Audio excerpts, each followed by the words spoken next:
हर दिन रिया चक्रवर्ती की दिक्कतें जो है वो बढ़ती जा रही हैं। एनसीबी की जांच में अब सुशांत के फार्म हाउस से कई ऐसी चीजें मिली हैं जिससे साफ है कि वहां पर पहले ड्रग्स पार्टी हुआ करती थी। दूसरी तरफ रिया चक्रवर्ती को लेकर के बहुत बड़ा खुलासा हुआ है, जिसमें यह पता चला कि रिया अपनी मां के फोन से भी ड्रग पैडलरों से संपर्क करती थी।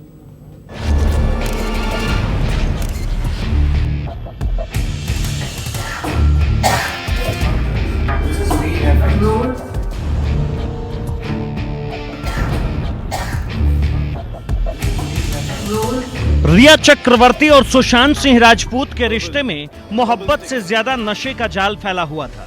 सुशांत की मौत के बाद जारी जांच ने उस पूरे नेटवर्क को सामने लाकर रख दिया है।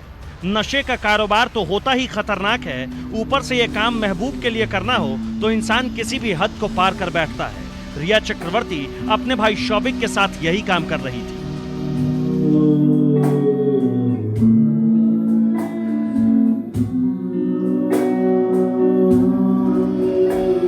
जांच की आंच तेज हुई तो पता चला कि सुशांत के नए घर से लेकर पुराने घर तक और फार्म हाउस से लेकर बाकी पार्टी हाउस तक ड्रग्स के मंगाने, रखने, बनाने और फिर पार्टी में छल्ले उड़ाने का काम धड़ल्ले से चल रहा था। रिया इस पूरे जाल को फैलाती थी। धीरे धीरे ड्रग पैडलर इस जाल से जुड़ते जा रहे थे। रिया के इशारे पर ही ड्रग्स का इंतजाम होता था और फिर होती थी ड्रग्स वाली पार्टी।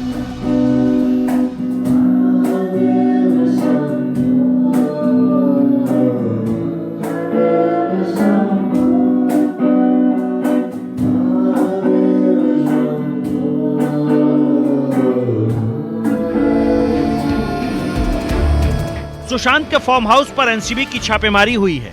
एनसीबी के हाथ नशे से जुड़ी कई सारी चीजें मिली है। हुक्का पीने का सामान बरामद किया गया है। एनसीबी को कई तरह की दवाइयां मिली है। हुक्का के मटेरियल में ड्रग्स तैयार किया जाता था और गांजा तैयार करने वाला सामान भी बरामद हुआ है।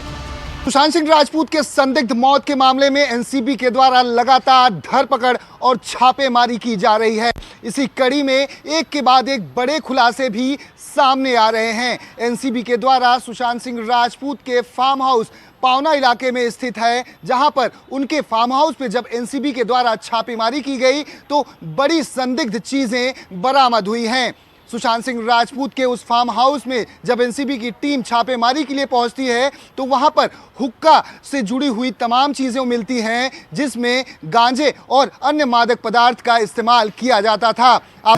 छापेमारी के दौरान एनसीबी की टीम के हाथ लगे सीसीटीवी फुटेज के डीवीआर को सीज कर लिया गया है। इससे पहले एनसीबी ने जिस 7 ड्रग पैडलर को गिरफ्तार किया था, उससे पूछताछ में पता चला कि हर किसी का काम बटा हुआ था। कोई ड्रग्स लाता था, कोई जुटाता था, कोई पहुंचाता था और कोई इन सब की देखरेख में लगा रहता था।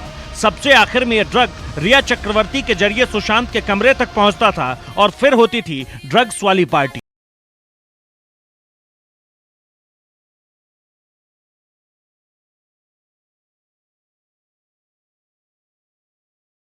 सुशांत के पैसे और रिया के ड्रग कनेक्शन ने इस पूरे नेटवर्क को बड़ा बना दिया था। अब पता चला है कि कहने को पार्टी छोटी होती थी, लेकिन शामिल होने वालों की संख्या कम नहीं होती थी।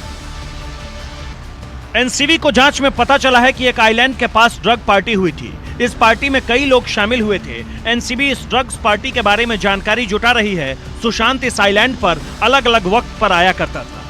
नशे का सामान जुटाना और नशे से जुड़े सामानों को मुहैया करवाना, ये सब रिया चक्रवर्ती के हिस्से में था। इसके अलावा नेटवर्क से जुड़े बाकी लोग एक एक काम को बांट लेते थे। करमजीत का काम ड्रग्स पहुंचाने का था। मुंबई के पॉश इलाकों में करमजीत ड्रग्स पहुंचाता था। Dwayne Fernandes, Mumbai based drug dealer, Showik Chakraborty के संपर्क में लगातार बना रहता था। सुशांत के लिए ड्रग्स पहुंचाता था। संकेत पटेल करमजीत के लिए काम करता है। बॉलीवुड सेलिब्रिटी तक ड्रग्स पहुंचाने का काम है। छोटे छोटे सप्लायर तक ड्रग्स देने का भी यह काम करता है। Sandeep Gupta part time auto rickshaw driver, खुदरा डीलरों को ड्रग्स पहुंचाने का काम, कई इलाकों में ड्रग्स पहुंचाने का भी काम। कई ड्रग पैडलरों के संपर्क में संदीप गुप्ता हमेशा बना रहता था। आफ्ताब अंसारी संदीप गुप्ता के संपर्क में बना रहता था। जरूरत के मुताबिक ड्रग्स सप्लाई का काम करता था। संदीप के कहने पर ड्रग्स पहुंचाने का काम करता था। अंकुश अर्नेजा मुंबई के पॉश इलाकों में खाने पीने का सामान बेचने का धंधा, लेकिन चुपके से ड्रग्स बेचने का काम भी करता था। ड्रग्स को लेकर हाई प्रोफाइल लोगों तक इसकी पहुंच है। संकेत पटेल से यह ड्रग्स खरीदता था।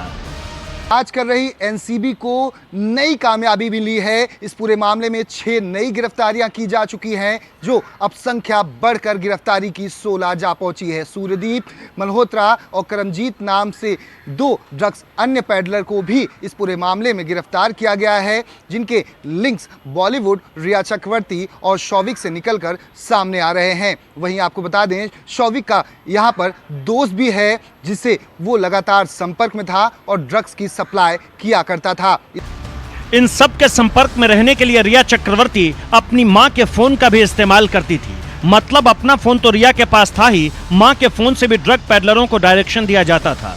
इससे पहले ईडी ने जब रिया चक्रवर्ती से वो सारे फोन मांगे थे तो रिया चक्रवर्ती ने फोन देने से इनकार कर दिया था। लेकिन एनसीबी ने रिया के घर छापेमारी की तो दूसरा फोन भी सामने आ गया, जो रिया की मां संध्या चक्रवर्ती के नाम पर है। ड्रग्स का नशा मुंबई की दुनिया में किस तरह से बसा हुआ है, किस तरह से इसे सप्लाई किया जाता है और किस तरह से इसके लिए जाल तैयार किया जाता है, इस बार ये सारी बातें खुल कर आ रही है। इसी के साथ रिया चक्रवर्ती और उसके भाई शौविक चक्रवर्ती की दिक्कतें भी हर दिन दोगुनी होती चली जा रही है। मुंबई से दीपक दुबे के साथ ब्यूरो रिपोर्ट, न्यूज़ 24। नमस्कार, मैं हूं मानक गुप्ता। अगर आपको हमारा ये वीडियो पसंद आया हो तो इसे लाइक और शेयर जरूर करें, और हाँ, हमें सब्सक्राइब और फॉलो करना ना भूलें, ताकि आप देश और दुनिया की कोई खबर मिस ना करें। तो जुड़े रहिए हमारे साथ और देखते रहिए न्यूज़ 24।